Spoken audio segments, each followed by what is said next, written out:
ফরজগুলো পড়ি, যেমন ফজরের 2 রাকাত, জোহরের 4 রাকাত, আসরের 4 রাকাত, মাগরিব 3 রাকাত, এশা 4 রাকাত এবং বিতির 3 রাকাত পড়ি। এক্ষেত্রে আমার নামাজ কি কবুল হবে? দেখুন, শুধু ফরজ পড়েন এই ভাই, সুন্নত পড়েন না, নামাজ হবে কিনা? উত্তর হলো, শুধু ফরজ পড়লে ওয়াক্তের দায়িত্বটা আদায় হবে। জোহরের ফরজটা পড়লেন, জোহরের ওয়াক্তের দায়িত্ব আদায় হলো, কিন্তু এটা পরিপূর্ণভাবে হলো না, ত্রুটি থেকে গেল। আপনি আপনি তরকারি খাইতে চাইলেন, তাহলে আপনার তরকারি খাইতে হলে সবজি লাগবে কাঁচা, পানি লাগবে, তেল লাগবে, পেঁয়াজ লাগবে, মরিচ লাগবে, লবণ লাগবে, ইত্যাদি ইত্যাদি লাগবে। এখন আপনি পানির মধ্যে কাঁচা সবজি সিদ্ধ করে রান্না করে নিয়ে আসলেন, লবণ তেল হলুদ কিছুই দিলেন না, তাহলে এটাকেও সবজি বলা যায়, কিন্তু এই সবজি কেউ খাবে না, আপনিও খাবেন না। ঠিক না ঠিক? 5 ওয়াক্ত ফরজ নামাজ, এটা পূর্ণতা পাওয়ার জন্য এর আগে পরে যে সুন্নত নামাজগুলো আছে সেগুলো হলো এরকম। এগুলো ছাড়া ওই নামাজটা হয়ে যাবে, ফরজ আদায় হয়ে যাবে, ওয়াক্তের ফরজ আদায় হয়ে যাবে আলহামদুলিল্লাহ, মগর আপনার নামাজটা পরিপূর্ণ হলো না। মনে রাখবেন, সুন্নত নামাজগুলো কেন, এই যে 5 ওয়াক্ত নামাজের ফজরের আগে 2 রাকাত সুন্নত আছে, জোহরের আগে 4 রাকাত, পরে 2 রাকাত আছে, মাগরিবের পরে 2 রাকাত আছে, এশার পরে 2 রাকাত আছে। এই যে সুন্নত নামাজগুলো আছে, এগুলো কেন জানেন? এগুলোর অন্যতম উদ্দেশ্য হলো যাতে করে মূল নামাজটা আমাদের সুন্দরভাবে হয়, তার জন্য প্রস্তুতি। আগেরগুলো হলো প্রস্তুতিমূলক, আর পরেরগুলো হলো পরিপূরক। সুন্নত আগেরগুলা প্রস্তুতিমূলক, পরেরগুলাকে বলতে পারেন পরিপূরক, আর সবগুলাকেই অন্য অর্থে পরিপূরক বলতে পারেন। পরিপূরক মানে কি? ধরুন, আপনি কোন একটা সরকারি অফিসে খুব গুরুত্বপূর্ণ একটা কাজে যাচ্ছেন, এনআইডি কার্ডের ফটোকপি লাগবে, জন্ম নিবন্ধনের ফটোকপি লাগবে, খুব জরুরি একটা কাজ, আপনার বিদেশ যাওয়ার মতো ব্যাপার, ভিসার মতো ব্যাপার। আপনি ফটোকপি নিয়ে যখন যাবেন, ফটোকপি সাধারণত এনআইডি কার্ডের ফটোকপি যদি একটা লাগে, আপনি কয়টা নিয়ে যাবেন? একটাই নিবেন না 2-4টা নিবেন? বুদ্ধিমান মানুষ হলে 2-4টির সাথে নিয়ে যাবে। কেন? একটা যদি হারায় যায়, কোনো কারণে মিস হয়ে যায়, যাতে করে আমার কাজটা হয়ে যায়, হাতে রাখবে, এটা সে নিয়ে যাবে। ঠিক একই ভাবে ভাইরা আমার, আপনি যখন 5 ওয়াক্ত নামাজের ফরজ নামাজ পড়বেন, কিয়ামতের ময়দানে যাবেন, আল্লাহ তাআলার কাছে দেখা গেল কোন একটা নামাজে ভেজাল ধরা পড়ছে, বাতিল হয়ে গেছে, তখন ওই সুন্নত বা নফল, অতিরিক্ত নফল নামাজ যে পড়বেন, এগুলো দিয়ে আল্লাহ তাআলা ফরজের ঘাটতি পূরণ করবেন। সেই সাথে আপনি আগে যখন সুন্নত পড়বেন, তখন মূল ফরজটা পড়তে আপনার সুবিধা হবে, মনোযোগ থাকবে। নবী করিম সাল্লাল্লাহু আলাইহি সাল্লাম ফরজ নামাজের আগে পরে সুন্নত নামাজগুলো কখনো ছাড়তেন না, নিয়মিত পড়তেন। আপনি কিভাবে নিয়মিত ছাড়েন? একবার জোহরের আগে 4 রাকাত ছুটে গেছে, তিনি পড়তে পারেন নাই মেহমান আসার কারণে, এগুলো পরে তিনি পড়ে দিয়েছেন, এরকম গুরুত্ব দিতেন। হ্যাঁ, আপনার কখনো কোনো কারণে এমন পরিবেশ হয়ে গেছে, সুন্নত পড়ার কোনো সুযোগই পাইলেন না আপনি, অসুবিধা নাই, মাঝে মধ্যে হঠাৎ কালে বদলে বাদ গেছে, অসুবিধা নেই, কিন্তু নিয়মিত এরকম করলে সেটা আপনার মূল সালাতের যে প্রোফাইল আল্লাহর কাছে থাকবে, সে ফাইলটা কিছুটা হলেও ত্রুটিপূর্ণ থাকবে। এটা সুন্নত, সাধারণ সুন্নত, সুন্নতে মুআক্কাদা। আমার ফজরের নামাজ প্রায় কাজা হয়, জোহরের সাথে মিলিয়ে জোহরের আগে সেই 2 রাকাত ফজরের কাজা পড়ে নেই, আমার নামাজ কি কবুল হবে? এই পাবলিক অনেকেই আছে, ফজরের নামাজ জামাতের সাথে মসজিদে গিয়ে আদায় করার মতো মুসল্লি, মুসলমানের সংখ্যা সমাজে অনেক না বেশি? সবচেয়ে কম মুসল্লি হয় কোন নামাজে? কারণ ইবলিস জানে এই নামাজটায় হাজির হলে অনেক বেশি ফজিলত পেয়ে যাবে, জোহরের নামাজের চাইতে এই নামাজে হাজির হওয়ার গুরুত্ব বেশি, মাগরিবে এশায় হাজির হওয়ার চাইতে ফজরে হাজির হওয়ার গুরুত্ব বেশি। এটা মাসআলা আপনি না জানলে কি হয়েছে, আপনার সাথে থাকা ইবলিস জানে, এই জন্য ইবলিসে বড় রাতে আপনার ঠ্যাং টিপা শুরু করে। দেখবেন রাত 12টা 1টা 2টা পর্যন্ত ঘুম আসে না, ফেসবুক টিপতেছেন, ইউটিউব টিপতেছেন, মোবাইলে মোনাজাত ধরতেছেন, শয়তানের জিকির আজকার করতেছেন, এগুলো করতে করতে 12টা 1টা পর্যন্ত আপনার ঘুম আসে না। ঠিকই দেখবেন ফজর আজান আগ দিয়া দেখবেন এমন ঘুম আসে, অ্যালার্ম দিয়ে রাখলেও আর উঠতে মনে চায় না। ঠিক না ঠিক? শয়তান তখন কি বলে, নবী করিম সাল্লাল্লাহু আলাইহি ওয়াসাল্লাম হাদিসে বলেছেন, শয়তান বলে ফজরের আজান হয়ে গেছে, অ্যালার্ম বাজছে, দেখতেছেন ঠান্ডা মাথায়, শয়তান বলে আরে রাত এখন অনেক বাকি, অ্যালার্ম দিছে, মোবাইলের গলা টিপে ধরে অ্যালার্ম কেটে দিয়ে আবার ঘুম। আছে না নাই? ফজর পড়তে পারে না। ভাইরা আমার, ফজরের গুরুত্ব অনেক বেশি। তো যেই মানুষ ফজরের নামাজ নিয়মিত জোহরের সাথে পড়ে, অনেকে আছে দেখবেন প্রবাসে অনেক ভাই আছে 7টা 8টা 9টার দিকে ওটা ফজর পড়ে, নিয়মিত যদি এরকম হয় তাহলে তার এ নামাজ হবে? ভাইরা আমার, একবার হঠাৎ 2 মাস 4 মাস পরে 6 মাস পরে জীবনে হঠাৎ একবার হয়েছে, হ্যাঁ ফজর নামাজ আপনি উঠতে পারেন নাই, মোবাইলে অ্যালার্ম বাজছে তাও হুঁশ নাই, এটা গ্রহণযোগ্য। নবী সাল্লাল্লাহু আলাইহি সাল্লামের জীবনে একবার ফজর কাজা হয়েছে। কয়বার কাজা হয়েছে? একবার। তো আপনার জীবনে 2-4-10 বার এভাবে হতে পারে, কিন্তু প্রতিদিন হওয়া এটা কোনো অবস্থাতে গ্রহণযোগ্য হতে পারে। ঠান্ডা মাথায় যারা নামাজ পড়ার এশার পরে শোয়ার সময় নিয়ত করে থয় যে সকাল 8টার দিকে উঠবে, অ্যালার্ম দিয়ে ছয়, তার ঈমান আছে কিনা এটা নিয়ে অনেক উলামা ইকরাম সন্দেহ করেছেন। কারণ হলো ঠান্ডা মাথায় সে নামাজ পড়বে না এই পরিকল্পনা করে সে শুয়েছে। আল্লাহ তাআলা আমাদেরকে ফজর নামাজ গুরুত্ব বোঝার তৌফিক দান করুন।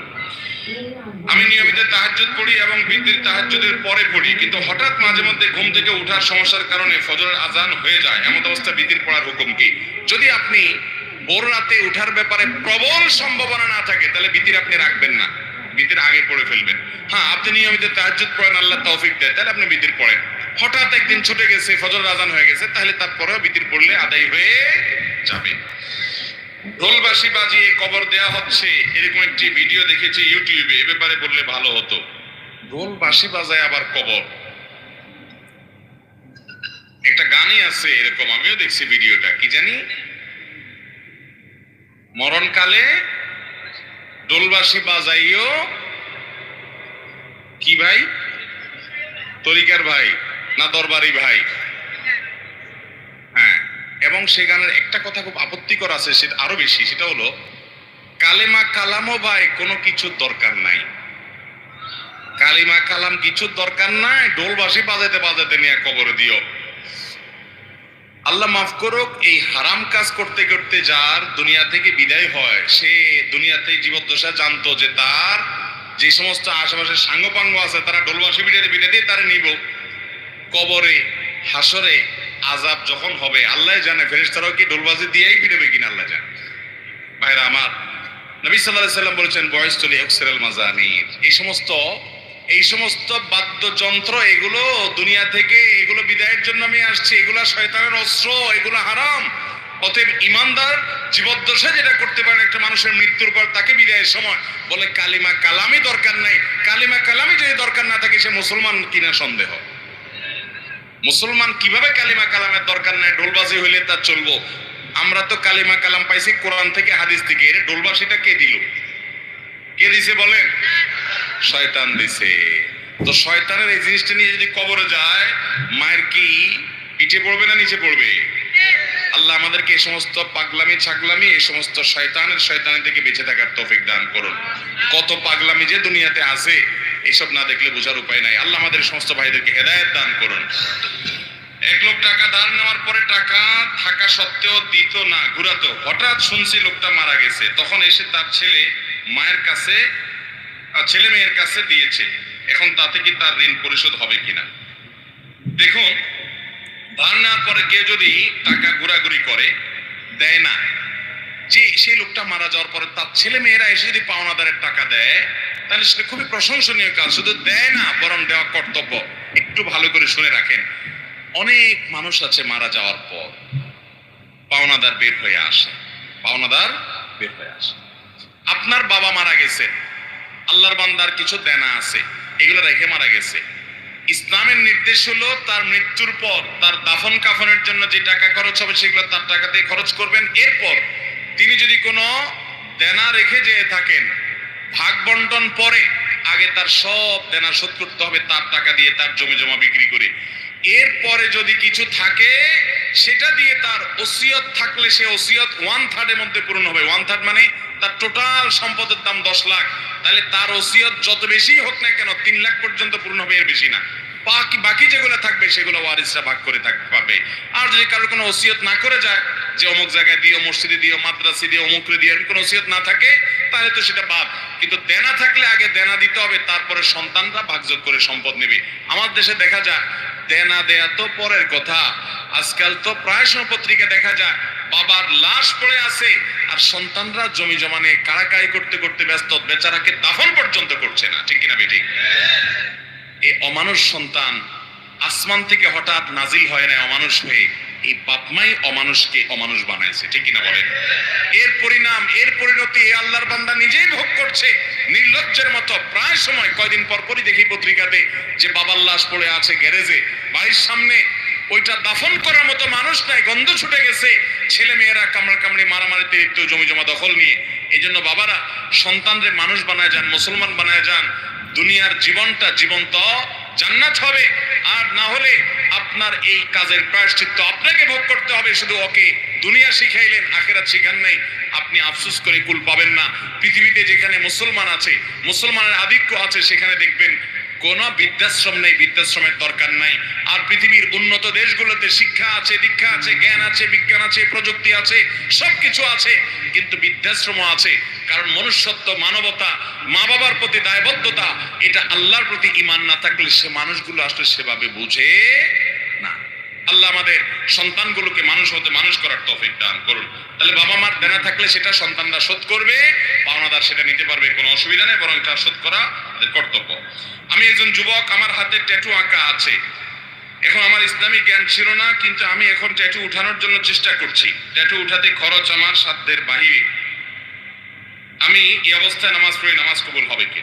গত পরশুদিন আমরা কক্সবাজারে ছিলাম, আমি শেখ আহমদ সাইফুল্লাহ ভাই আরো আমাদের বন্ধু বান্ধবদের একটা বড় গ্রুপ, ফ্যামিলি সহকারে।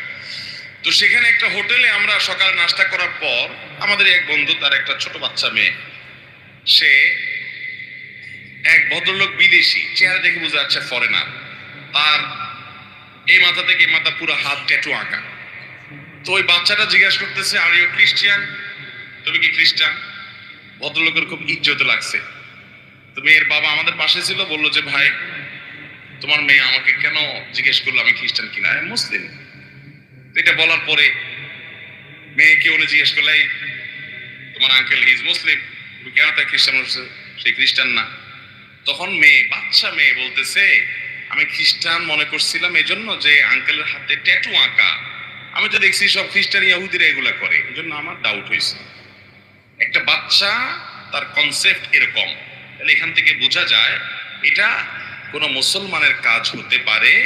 বাচ্চাটাও বুঝে গেছে, কারণ এটা মুসলমানদের মধ্যে নাই, এই কালচারটা ওদের মধ্যে আছে। ভাইরা আমার, নবী করিম সাল্লাল্লাহু আলাইহি সাল্লাম এর অভিশাপ, তিনি অভিশাপ নাজিল করেছেন, আল্লাহ তাআলার অভিশাপের বদদোয়া করেছেন, লানতের বদদোয়া করেছেন। আল্লাহ লানত নাজিল হয় ওদের প্রতি যারা উল্কি অঙ্কন করে আর যাদের শরীরে উল্কি অঙ্কন করে দেওয়া হয়। লানাল্লাহুল ওয়াসিমা ওয়াল মুস্তাওসিমা। মনে রাখবেন, যারা ট্যাটু অঙ্কন করে, অনেক ট্যাটু কোম্পানি বাইরে হয়েছে, তারা ফতোয়া দেয়। আমাকে একজন বললো যে ভাই ট্যাটু কোম্পানির ফতোয়া আমাকে কি জানি পাঠাইছে, তারা ফতোয়া দেয় যে আমাদের এই ট্যাটু লাগানোর পর নামাজ পড়া যাবে। অনেক কাঠমোল্লার আপনাদেরকে বলবে নামাজ পড়া যাবে না, ব্যবসা ঠিক রাখার জন্য মাসালাও বানায় নিস। আরে ভাই, এই ট্যাটু অঙ্কন করা হারাম, এটা হলো প্রথম কথা। এটা আপনাকে রিমুভ করতে হবে। রিমুভ করার সামর্থ্য নাই, কোনোভাবে উপায় নাই আপনার জন্য, তাহলে আল্লাহর কাছে ইস্তেগফার করে মাপ চাইবেন এবং ওই অবস্থায় নামাজ চালু করে যাবেন। আপনার এই চামড়ার উপরে যদি কোনো কিছু দিয়ে আবরণ পড়ে যায় আলাদা, তাহলে এই আবরণ তোলা ছাড়া নামাজ ওযু হবে না, আর ওযু গোসল না হলে নামাজও হবে না। এগুলো এমন ডেঞ্জারাস যেগুলো সহজে তোলা যায় না, আসলে অনেক জটিল বিষয়, চাইলেও পরে তোলা যায় না। এই জন্য যুবক ভাইরা, আমাদের দেশে অনেক যুবকরা আজকাল এগুলো শুরু করেছে। ভাইরা আমার, একটু খেয়াল করে দেখেন তো, আল্লাহ বলেছেন লাকাদ খালাকনাল ইনসানা ফি আহসানি তাকওয়িম। আল্লাহ তাআলা মানুষকে সুন্দর অবয়বে সৃষ্টি করেছেন, এত সুন্দর হাত, এত সুন্দর চেহারা, কি আপনি ওই বিড়ালের মতো কি কতগুলো আঁকে নেকে একে ভূতের মতো দেখা যায়। আমার তো শয়তান শয়তান টাইপ লাগে। আল্লাহ তাআলা আমাদেরকে হেদায়েত দান করুন, কুরুচি থেকে আল্লাহ আমাদেরকে বেরিয়ে আসার তৌফিক দান করুন। অনেক মুসলমান যুবকের হাতে দেখা যায় ধাগা লাগানো, দেখছেন আপনারা? ফিতা ধাগা লাগা দেখছেন? ভাইরা আমার, এটা হিন্দুরা তাদের ধর্মীয় বিশ্বাস থেকে লাগায়। আপনি মুসলমানের সন্তান, আমরা দেউলিয়া হয়ে গেছি আজকাল। আপনি মুসলমান হিসেবে আপনি প্রাউড ফিল করেন না, তাহলে আপনি কেন তাদের কালচার নিতে যাবেন? আল্লাহ তাআলা আমাদেরকে বুঝার তৌফিক দান করুন। বিদায়, কেউ যদি ট্যাটু আগে লাগিয়ে ফেলেছেন, এখন উপরের কোনো পথ আপনার সামনে খোলা নাই, ওই অবস্থা নামাজ পড়ে যাবেন, নামাজ ছাড়বেন না এবং চেষ্টা অব্যাহত রাখবেন কোনোভাবে এটা দূর করে আপনি সঠিকভাবে সালাত আদায় করার এবং আল্লাহর কাছে লজ্জিত হয়ে আপনার সর্বশক্তি দিয়ে তওবা ইস্তেগফার করবেন। আল্লাহ আমাদেরকে মাফ করুন। কারো যদি অনুভূত হয় সে জাদুগ্রস্ত কিংবা কালো জাদুগ্রস্ত, তাহলে ইসলামিক উপায় তা প্রতিরোধের উপায় কি? ভাইরা আমার, আমি প্রায় বিভিন্ন জায়গায় বলি, আজকে গাড়িতে আসতে আসতে মুফতি সাইফুল ইসলাম ভাইয়ের সঙ্গে আমরা আলোচনা করছিলাম। সাইফুল ইসলাম ভাইয়ের কাছে আমার সামনে একটা ফোন আসলো, উনি ধানমন্ডি তাকওয়া মসজিদের খতিব, ওখান থেকে বলে যে ধানমন্ডির মতো রিচ এলাকাতে, সব ধনীদের এলাকা, সারা দেশের বড় বড় পয়সাপাতি যাদের তারা থাকে, ব্যবসায়ীরা থাকে, মন্ত্রী মিনিস্টাররা থাকে, বলছে এই এলাকাতে, উনি যেহেতু ওখানকার বড় মসজিদের খতিব তাকওয়া মসজিদের, উনি বললেন যে ভাই, এত পরিমাণ জিনে ধরা রোগী এবং ব্ল্যাক ম্যাজিক অর্থাৎ জাদুগ্রস্ত রোগীর খবর আসছে বলার মতো না। আমি বলি ভাই আমারও তো একই অবস্থা, আমার কাছে যত ফোন আসে দেশের একেবারে সর্বোচ্চ লেভেল পর্যন্ত এমন এমন কিছু পদের পদাধিকারী ব্যক্তিদের তরফ থেকে ফোন আসে, রিকোয়েস্ট আসে যে কল্পনাও করা যায় না যে এই লেভেলের মানুষগুলো পর্যন্ত সাফার করছে খুব মানে জটিল ভাবে।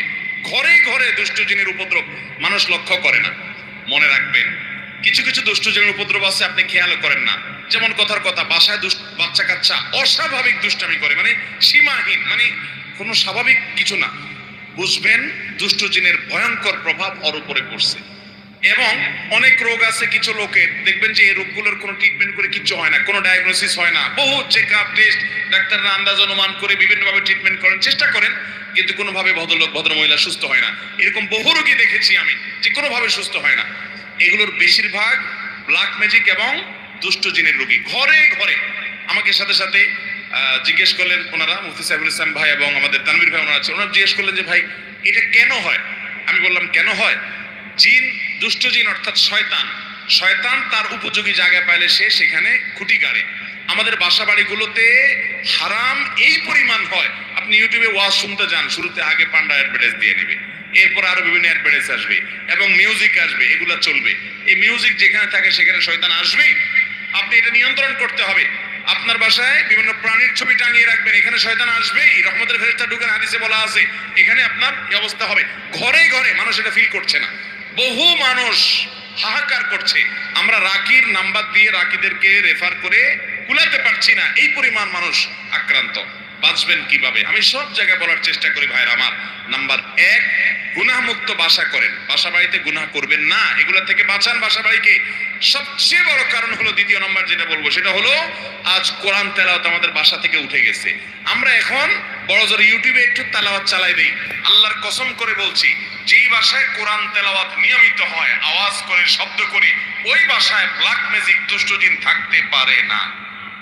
আপনি যদি মিরাকল দেখতে চান ভাইরা আমার, আমি বুকে হাত রেখে বলতে পারি, আপনি আল্লাহর কুদরত যদি দেখতে চান সরাসরি, দুষ্ট জিনের উপদ্রব আছে যে বাসায়, সে বাসায় আপনি সূরা বাকারার তেলাওয়াত চালু করে দেন, জোরে জোরে তেলাওয়াত করেন, নিজে না পারলে অডিও চালু করে দেন। আমি নিজের চোখে বহুবার দেখেছি যে অস্বাভাবিক আচরণ বাচ্চাদের, এটা সেটা, রুকিয়া চলছে, তেলাওয়াত চলছে, ভালো হয়ে গেছে।